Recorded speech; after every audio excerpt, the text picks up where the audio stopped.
John Peet, thanks for your time. How did it come to this for Portugal?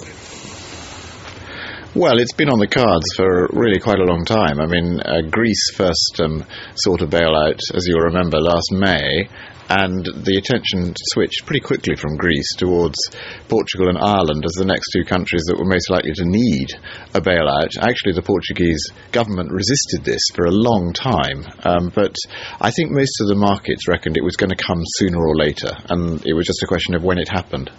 What were the principal triggers putting so much pressure on the Portuguese economy?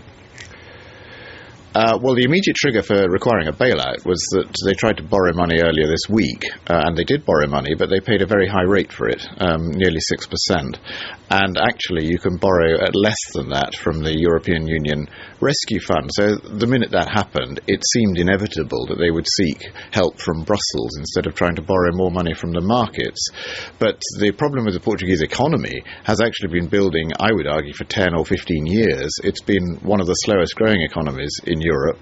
It's got a very rigid labour market, and it needs a thorough round of reform, which successive governments have actually failed to push through.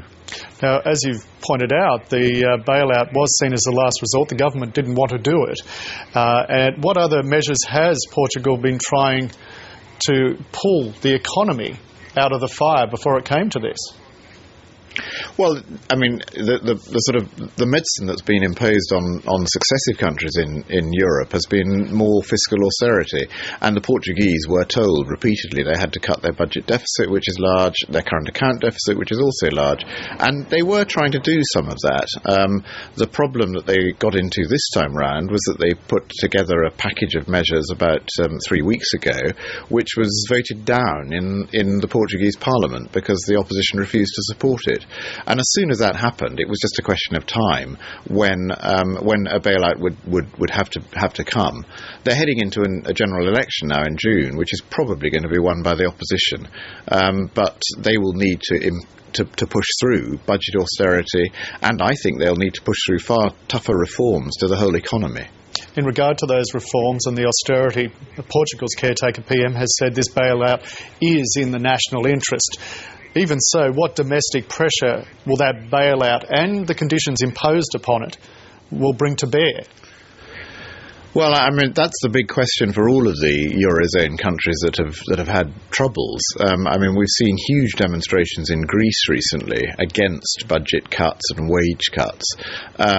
It was obviously politically difficult for the present government to push through the same sort of cuts in Portugal, which is why they didn't manage to get them through Parliament. But I think that the message from the new government is going to be, there's nothing else we can do. You have to accept lower wages, and more flexibility in the labour market, but it could well generate more protests. I mean, we are seeing protests all around Europe, and I think they could increase. So social turmoil. My view is that they will get through this because there really isn't an alternative, and countries like Ireland and Greece and Portugal will just have to make a lot of these adjustments. But the problem that they face further down the road is that they will still be stuck with very large debts inside the Eurozone, and I think that Greece and Ireland and probably Portugal may well have to see those debts restructured, which would impose a cost on some of their creditors. That's going to happen probably within the next 2 years.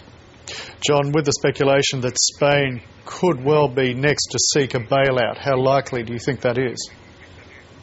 Well, I think that's the big test for the whole Euro project, because if Spain is much bigger than Portugal, Greece and Ireland, if Spain needs a bailout, then that's going to test the system possibly to destruction. And of course, if Spain sought a bailout, then speculation would immediately switch to Italy, which has very large public debts. It's the third largest public debtor in the world.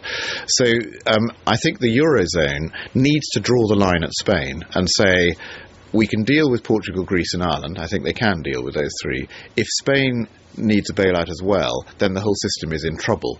At the moment, the markets seem to believe that Spain will be okay, but you can never be sure, and the Spanish government is obviously going to be under pressure to take whatever measures are necessary to avoid having to seek a bailout. That scenario you just painted, that this could push the euro project to the brink of destruction, the implications of that, I should imagine, extraordinary for the entire continent. I think that's right. I mean, that indeed is why Spain is going to be the big testing point. And in a way, the story for the last year has really been about Spain because I think the authorities in Brussels and Frankfurt reckon that Greece, Ireland and Portugal are doable. But Spain has always been the one that will present the biggest problems. And so far, I think they're getting away with it. Spain has done something to shake up its banking system. It has pushed through quite a lot of reforms. The markets seem to buy the line that Spain is not going to have to seek a bailout. But, that's the one to watch for the next 6 months. John Peet, the Europe editor for The Economist, I thank you for your time tonight. Thank you.